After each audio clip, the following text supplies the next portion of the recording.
The cursor hovered over my personal server profile for exactly 3 seconds before he clicked delete. Nathan Prescott didn't even look at me when he did it, just kept that smug grin plastered across his face while the confirmation dialogue flashed on his screen. "You don't own this code," he said, voice dripping with condescension.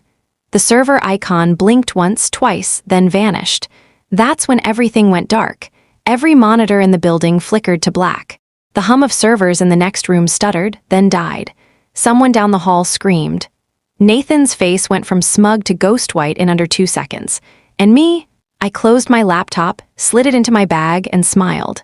The whole corporate database had just erased itself. Before anyone could process what was happening, I was already standing, my messenger bag over my shoulder, walking toward the exit like I'd just finished a regular Tuesday. Behind me, chaos erupted, voices overlapping, phones ringing, someone yelling about backup protocols. Nathan sat frozen at his desk, his mouse clicking frantically at a screen that showed nothing but an error message in brutal red text. I didn't look back. Real quick, if stories like this make the workday a little more bearable, hitting that subscribe button costs nothing but means everything.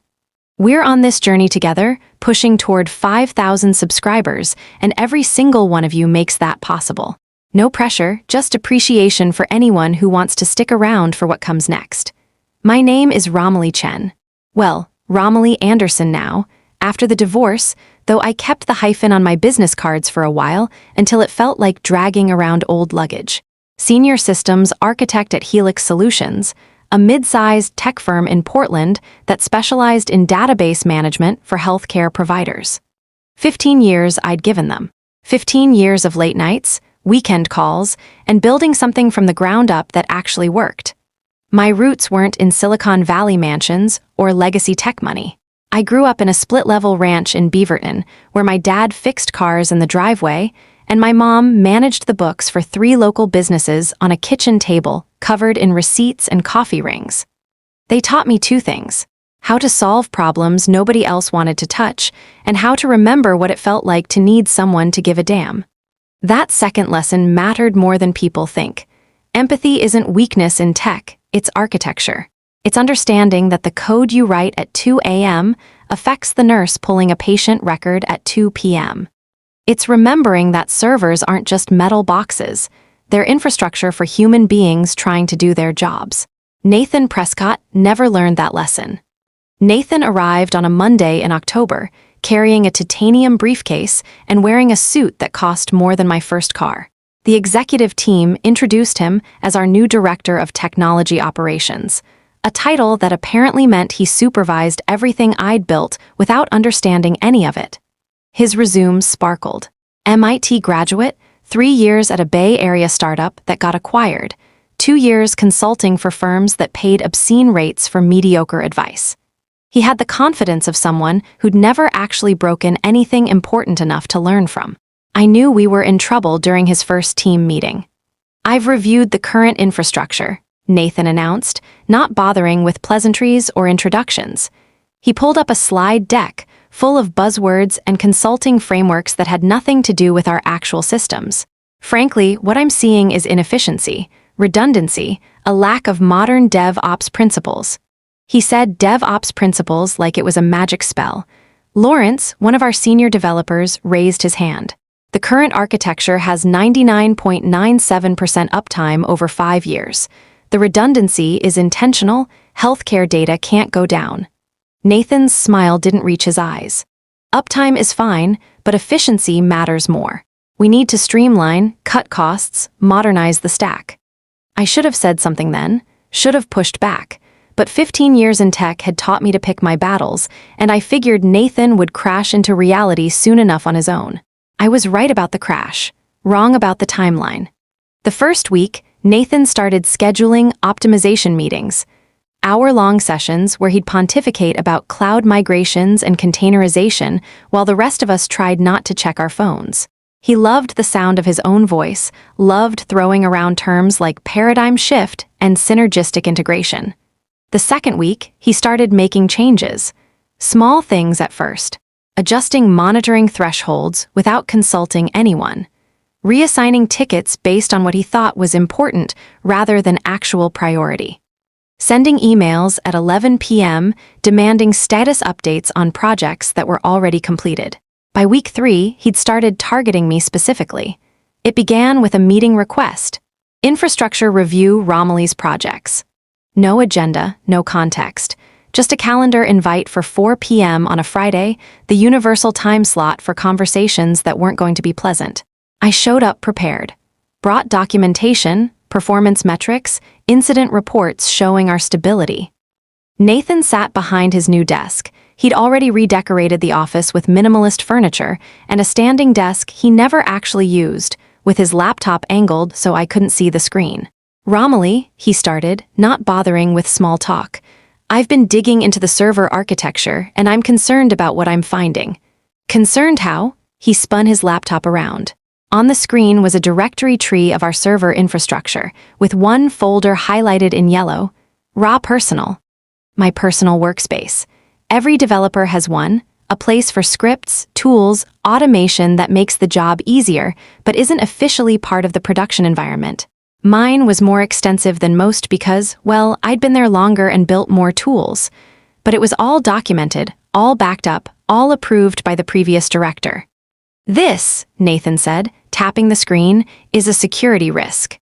Personal directories on company servers, unaudited code. For all I know, you could be running anything in here." The implication was clear. He thought I was doing something shady. I kept my voice level. "That folder contains automation scripts, monitoring tools, and utility programs I've developed over the years. Everything's documented in the wiki. Previous management approved it. Most of those tools are integrated into our daily operations." Integrated how? Database maintenance scripts, automated backup verification, system health monitoring. He held up a hand. "I'll need a full audit.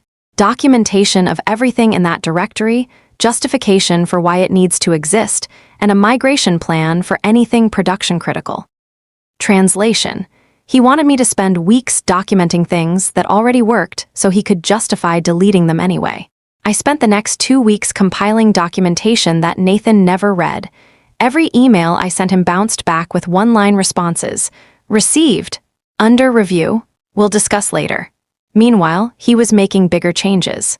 He fired Kelly from infrastructure support, 22 years with the company, and replaced her with a contractor who'd never worked in healthcare. He canceled our monitoring service subscription to cut costs, then acted surprised when we missed a minor outage because nobody saw the alerts. He pushed a streamlining initiative that mostly involved deleting comments from code because they cluttered the files. The team started hemorrhaging people. Lawrence put in his notice, then Angela, then both of the junior developers who just finished onboarding. I should have left too. My resume could land interviews anywhere. But there was something about abandoning the systems I'd built, systems that real people depended on, that felt like leaving a kid in a burning building. So I stayed, and I documented, and I watched Nathan dismantle 15 years of careful work with the confidence of someone who'd never actually had to fix anything. The breaking point came on a Thursday in November. I was in the server room, actual physical server room, because despite Nathan's cloud obsession, healthcare regulations meant we still maintained on-premise infrastructure, running a routine hardware check. The door opened behind me. Nathan walked in, followed by 2 people I didn't recognize. Suits, definitely not technical. "Romilly," Nathan said, not bothering with introductions. "These are auditors from corporate. They're here to review our security compliance." This was news to me. Nobody mentioned an audit. I scheduled it last week, sent an email. He hadn't. I checked my phone right there, nothing. One of the auditors, a thin man with wireframe glasses, stepped forward. "We need access to all server directories, including personal workspaces, to verify compliance with corporate data policies." Nathan was watching me, waiting for a reaction. I unlocked my workstation and stepped aside. "Everything's documented. Access logs are clean. You won't find any issues." The audit took 3 hours. They found nothing because there was nothing to find. Every script was documented, every tool was logged, every line of code had a clear purpose. When they finished, the thin man nodded at Nathan. "All clear, no violations." Nathan's jaw tightened. He'd been hoping for ammunition. After the auditors left, he cornered me in the hallway. Just because you pass the audit doesn't mean that personal directory stays. It's non-standard, it's a security risk, and I want it gone. Those tools are integrated into production. Deleting them will break automated processes. Then document the processes and rebuild them properly in the official repositories, under proper version control. They already are under version control. They already are in the documentation. You'd know that if you'd read any of the materials I sent. His face flushed. I don't appreciate the attitude, Romilly. I'm trying to run a professional operation here. So am I. I have been for 15 years. Yeah, well, things change. New management means new standards. Either adapt or find somewhere else to work. He walked away before I could respond, leaving me standing in the hallway with my pulse hammering in my ears. That night, I went home and updated my resume. But before I could start sending applications, Nathan made his move. The email came at 6:47 a.m. on a Friday, sent to the entire technology department with executive leadership CC'd. Subject, Infrastructure Modernization Initiative Team, effective immediately. We're implementing new standards for server management and code repositories. All personal directories on company servers will be decommissioned by end of business today.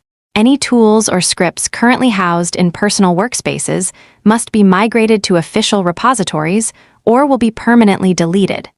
This is non-negotiable. We cannot maintain professional standards while allowing unaudited personal directories to exist on production infrastructure. Compliance is mandatory. No exceptions. Nathan Prescott, Director of Technology Operations. I read it twice, then checked the timestamp again. 6:47 a.m. He'd sent this before most people were even awake, giving approximately 10 hours to migrate or lose potentially years of work. My phone started buzzing before I finished my coffee. Text messages from the remaining team members, all variations of the same panic. Is he serious? How do we migrate everything in one day? What happens to the automation? I called Lawrence, who'd already given notice but was working his final 2 weeks. He's trying to force you out, Lawrence said flatly. This whole thing is targeted at you. Everyone else barely uses their personal directories. I know. So, what are you going to do? Good question. I could comply, spend the day frantically migrating tools and scripts, probably missing things, definitely breaking automated processes that kept our systems running. Or I could refuse, let him delete everything, and watch the infrastructure crumble. Neither option was great. Then Lawrence said something that changed the equation. You know what's actually in your personal directory, right? Like everything that's integrated? Of course. Backup verification, health monitoring, automated maintenance. No, I mean everything. The database reconciliation script, the one that runs every night. My stomach dropped. The reconciliation script. The one I'd written 8 years ago when we migrated from the old database system to the new one. The one that checked data integrity between the legacy backup system and the current production database. The one that had been running silently, perfectly, every single night for 8 years. The one that nobody remembered existed because it had never failed. Nathan doesn't know about that script, I said slowly. Does anyone? I thought back. The original project documentation was archived. The previous director knew, but he'd retired 4 years ago. The team members who'd worked on the migration had all moved on. No, I said. I don't think anyone does. Lawrence was quiet for a moment.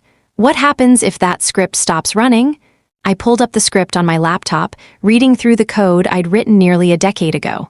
It was elegant, efficient, checking data integrity, flagging discrepancies, automatically correcting minor issues, and logging everything for review. Without it, the databases would drift, I said. Production and backup would slowly desynchronize. Nothing catastrophic immediately, but over time, the backup system would become unreliable, eventually useless. How long until someone noticed? Depends on whether we needed to do a restore. Could be weeks, could be months, could be never if we got lucky. Or, Lawrence said carefully, could be immediately if someone deleted the script while it was maintaining active connections to both databases. The implication hung in the air between us. I should clarify something here. I wasn't planning sabotage, wasn't planning revenge. I was planning compliance, exact, literal, complete compliance with Nathan's directive. He wanted personal directories deleted? Fine, I'd delete mine. But I'd do it my way. I spent the morning creating documentation. Not the documentation Nathan wanted, he'd already ignored all of that. This was documentation for myself. A complete map of every script, every tool, every automated process that lived in my personal directory and touched production systems. The list was longer than I'd remembered. Database reconciliation script, critical, runs nightly backup verification tool, important, runs weekly system health monitoring dashboard, nice to have, runs constantly automated log rotation, prevents disk space issues, performance optimization scripts, maintains query efficiency, user access audit tool, compliance requirement. 12 other utilities of varying importance, all of it documented, all of it logged, all of it quietly keeping Helix Solutions running smoothly while Nathan took credit for the uptime. At 2 p.m., Nathan sent another email. Reminder, personal directory decommission deadline is 5 p.m. today. I will be personally verifying compliance. Failure to comply will result in administrative deletion of non-compliant directories. Administrative deletion. He was going to do it himself. I replied to the email, CCing the same executive distribution list he'd used. Nathan understood. I'll be removing all contents from my personal directory before the deadline. Please note that several automated processes will need to be manually restarted after migration. I've attached documentation. Romilly, the attached documentation was comprehensive, technical, and 47 pages long. Nathan would never read it. I knew he wouldn't. But it would be there, time-stamped and official, showing I'd provided fair warning. At 4:30 p.m., I started migrating files. Most of it was straightforward: copy scripts to the official repository, update paths, test functionality. The non-critical stuff I migrated cleanly. System health dashboard, migrated. Log rotation, migrated. Performance optimization, migrated. But the database reconciliation script, that was trickier. See, that script wasn't just a file I could copy and paste. It had dependencies, specific permissions, specific server access, specific scheduling that was tied to my personal directory structure. Migrating it properly would take hours of reconfiguration, testing, and coordination with the database team. I had 30 minutes. At 4:55 p.m., I sent Nathan one final email. Nathan, personal directory has been cleared. Most critical functions migrated successfully. Database reconciliation script requires additional configuration time to migrate properly. Recommend scheduling maintenance window next week to complete the transfer. Romilly at 4:59 p.m., Nathan replied, no extensions. Delete everything now, so I did. I selected my personal directory, raw personal, and hovered my cursor over the delete button. Took a breath. Thought about 15 years of late nights and weekend calls and building something that actually mattered. Then I thought about Nathan's smug face and his titanium briefcase and his complete lack of understanding or respect for the work that kept his precious uptime statistics looking good. I clicked delete, my directory vanished. A confirmation message popped up, directory permanently removed. The screen flickered, just once, barely noticeable, but I saw it. At 5:03 p.m., Nathan appeared at my desk. He didn't knock, didn't wait for acknowledgement, just walked up and stood there, arms crossed, radiating authority he hadn't earned. Personal directory cleared? He asked. Completely. Good. He pulled out his phone, checking something. I'm running a verification scan now to make sure. If I find anything left behind, we're going to have a serious conversation about insubordination. I just nodded. My laptop was already packed. Messenger bag already on my shoulder. Nathan frowned. Going somewhere? It's 5 p.m. on a Friday. I'm going home. We have the infrastructure review meeting at 5:30. I sent a calendar invite. An hour ago. For a meeting scheduled after business hours on a Friday with no agenda, I have plans. His jaw tightened. This isn't optional, Romilly. Neither is my time off. I stood, slinging my bag over my shoulder. Nathan stepped slightly to the left, not quite blocking my path but making it clear I'd have to move around him. You know what I think? He said, voice low enough that the few remaining people in the office couldn't hear. I think you've been coasting for years. Built a little kingdom here, made yourself indispensable with your custom tools and institutional knowledge, and now you're upset that someone's finally holding you accountable. The anger that had been simmering for weeks crystallized into something cold and precise. You want to know what I think, Nathan? I think you're so desperate to prove you're worth the salary they're paying you that you can't tell the difference between optimization and destruction. I think you've never actually built anything that mattered, so you don't understand what it takes to maintain it. And I think that's when the first monitor went dark. A workstation 3 desks down, screen flickering once, twice, then displaying a database connection error. Then another monitor, then another. Nathan's phone started ringing, then someone else's. Then the desk phone near the conference room. The overhead lights flickered. Nathan stared at his phone, color draining from his face. What the hell? My phone buzzed. A text from Lawrence. Database just went offline, all of it. What did you do? I hadn't done anything. Technically, I just deleted my personal directory exactly as instructed. The fact that my personal directory had contained the script that maintained active database connections, and that forcibly deleting those active connections would cause the reconciliation process to fail catastrophically. And that the reconciliation process failing catastrophically would trigger a safety protocol that shut down database access to prevent data corruption. Well, that was just unfortunate timing. Nathan was already moving, half-jogging toward the server room. I followed, bag still over my shoulder, because this was about to get interesting. The server room was chaos. Monitors displaying error messages in cascading red text. The senior database administrator, a guy named Walter who'd been with the company even longer than me, was typing frantically, sweat beading on his forehead. What happened? Nathan demanded. Walter didn't look up. Database reconciliation process crashed, hard, triggered an emergency shutdown to prevent corruption. I'm trying to restart it, but something's wrong with the backup connections. How long until it's fixed? I don't know. I've never seen this happen before. The reconciliation script has been running perfectly for years. I don't understand why it would suddenly. Walter stopped typing, turned slowly to look at me. He knew. I could see the realization spreading across his face. The script, he said quietly, it was in your personal directory. Nathan's head snapped toward me. What? The database reconciliation script, Walter repeated, louder now. The one that maintains integrity between production and backup. Romilly wrote it years ago. It runs from her personal directory. Ran, I corrected. Past tense. The directory was deleted at 5 p.m. as instructed. The silence that followed was the kind that precedes explosions. Nathan's face went through several colors, red, white, purple, before settling on a shade that suggested his blood pressure was approaching dangerous levels. You deleted a critical production script, he said, voice shaking.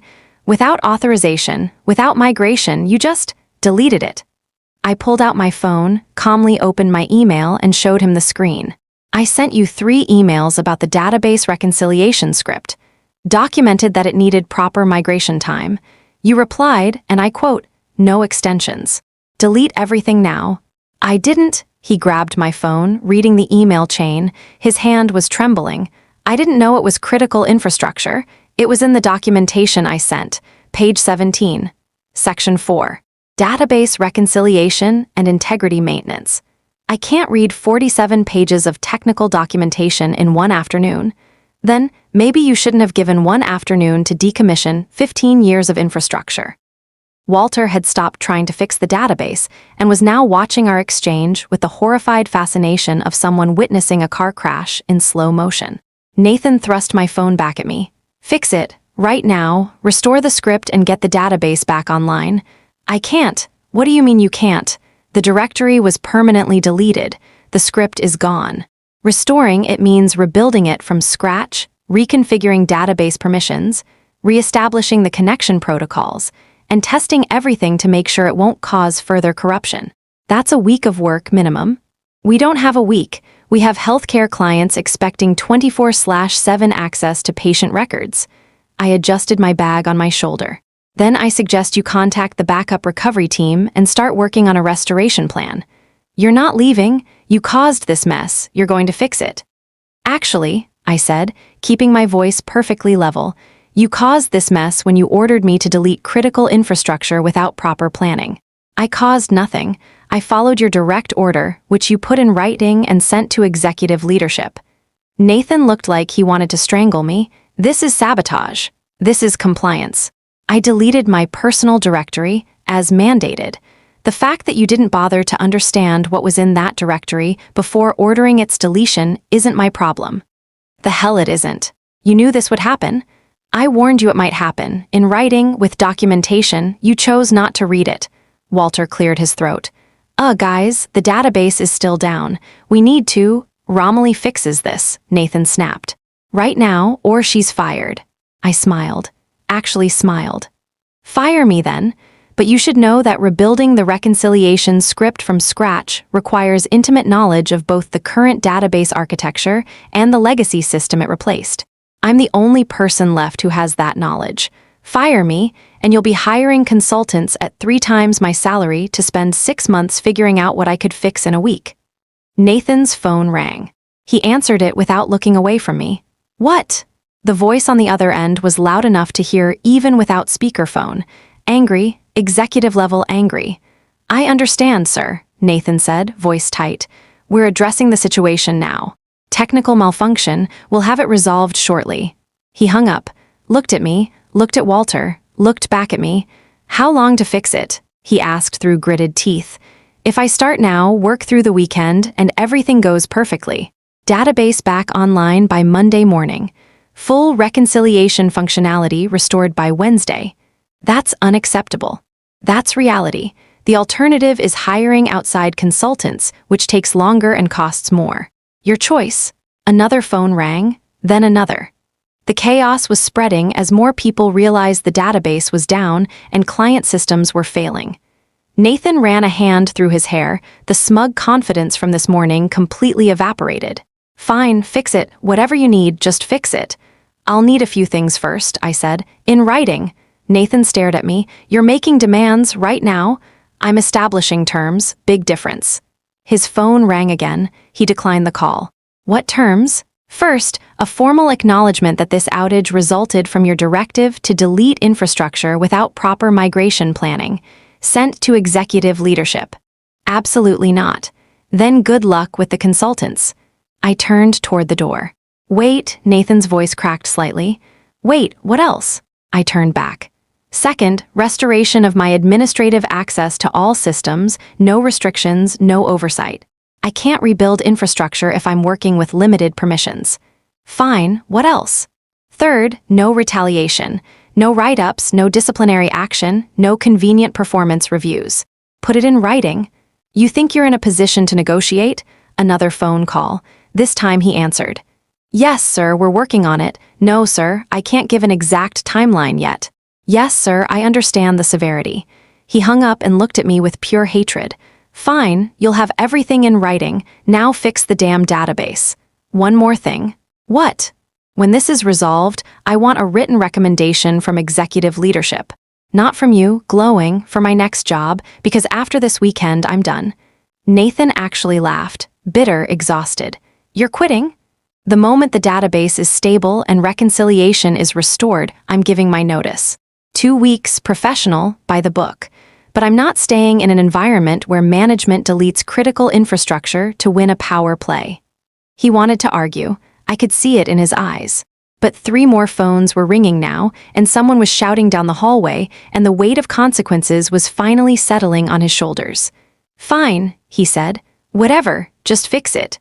I set my bag down and pulled out my laptop. Walter, I need full access to the production and backup database servers. Also the legacy system documentation, if we still have it. Walter was already typing. Sending you credentials now. Documentation is in the archive, I'll pull it up. Nathan stood there, clearly unsure what to do now that I'd agreed to help. You should probably go update executive leadership, I said without looking at him.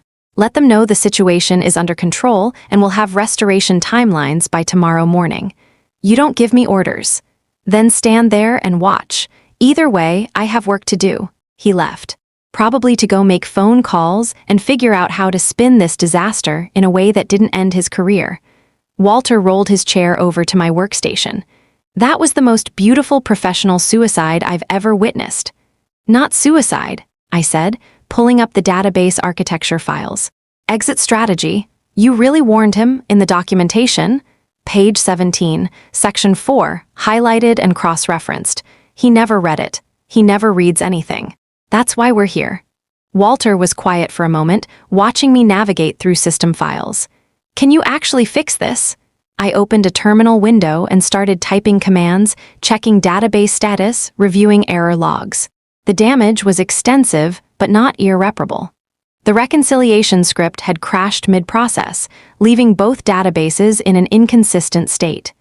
The safety protocols had kicked in correctly, shutting down access to prevent further corruption.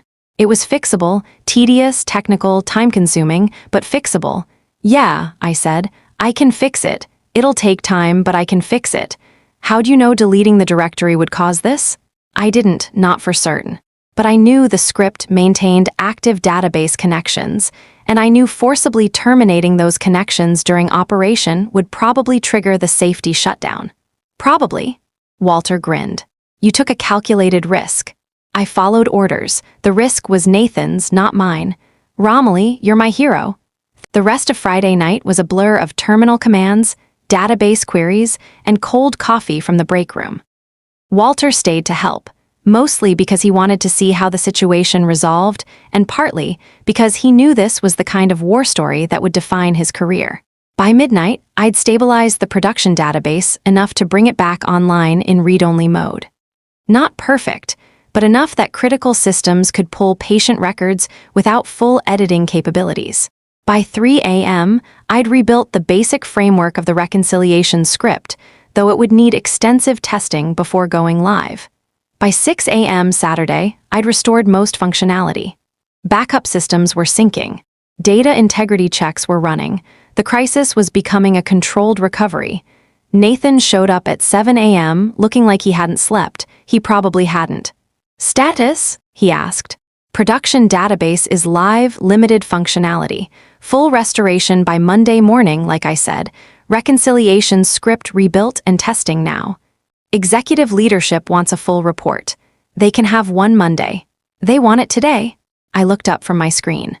Nathan, I've been awake for 26 hours fixing a problem you created. They'll get the report when the work is done. He opened his mouth to argue, then closed it. The fight had gone out of him somewhere around 2 a.m. when the board of directors apparently got involved. There's going to be an investigation, he said quietly, about what happened. I'm sure there will be. They're going to want to know why critical infrastructure was in a personal directory. It was approved by previous management. It's documented. The real question they'll ask is why you ordered its deletion without understanding what you were deleting. Nathan sat down in the chair Walter had vacated hours ago. He looked smaller somehow. Diminished. I screwed up, he said, not an apology, just a statement of fact. Yeah, I thought I was fixing inefficiencies, modernizing, doing what they hired me to do. You were trying to prove your value by finding problems that didn't exist.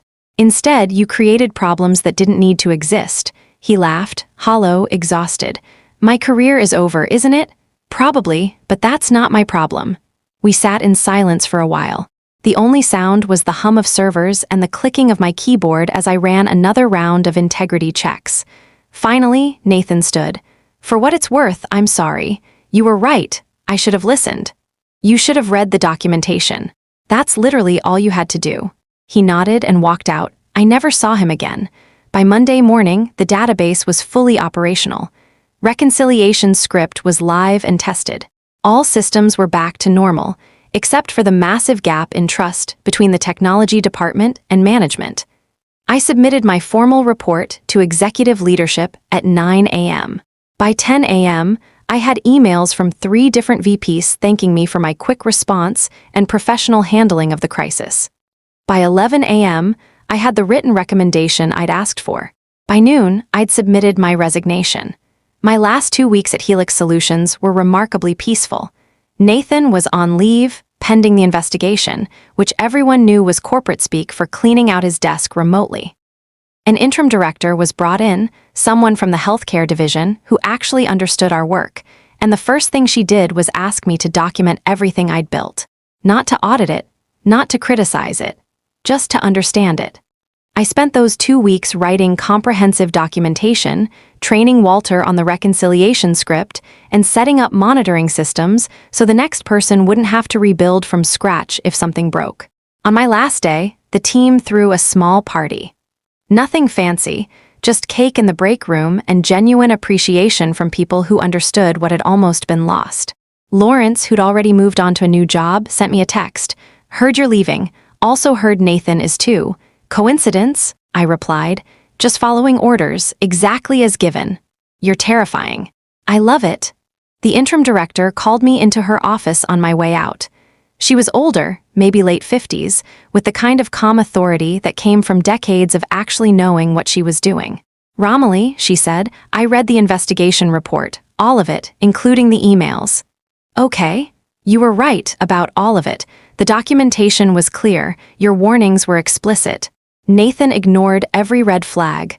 "I know," she smiled. "You also knew exactly what would happen when that directory was deleted." I didn't say anything. "I'm not criticizing," she continued. "Honestly, I'm impressed. You followed orders, documented everything, and let incompetence expose itself. That's either brilliant strategy or perfect coincidence." "It was compliance," I said. "Nothing more." "Right, compliance." She handed me an envelope. "Your final paycheck, plus a bonus for your work during the crisis. Also, if you ever want to come back, my door is open. We could use someone who understands both the technical side and the human side." "I appreciate that, but I think it's time for something new," she nodded. "Where are you headed?" "Consulting, actually, going independent, helping companies avoid disasters like the one we just had." "That's perfect for you. Send me your information. I know a dozen firms that could use your expertise." I left Helix Solutions at 5 p.m. on a Friday, exactly 15 years and 3 months after I'd started. My badge was deactivated. My access was revoked. My personal directory, the new one I'd created, was properly documented and migrated to official repositories. Everything by the book, everything professional. As I drove away, my phone buzzed with a LinkedIn notification. Nathan had updated his profile, seeking new opportunities in technology leadership. I almost felt sorry for him. Almost. 3 months later, I was running my own consulting firm. 6 months after that, I had more clients than I could handle. A year later, I hired my first employee, Lawrence, who was tired of corporate politics and wanted to work somewhere that valued competence over ego. And sometimes, late at night when I'm reviewing a potential client's infrastructure, I'll find it. The personal directory, full of undocumented scripts and critical processes that nobody remembers building. I'll send a detailed report. I'll explain the risks. I'll recommend proper migration and documentation. And if they ignore it, well, that's not my problem. I just follow orders, exactly as given. If this one hit different, that subscribe button is right there. No pressure, but we're building something here, pushing toward 5,000 subscribers, and every single person who joins makes that goal more real. Thanks for being here. See you in the next one.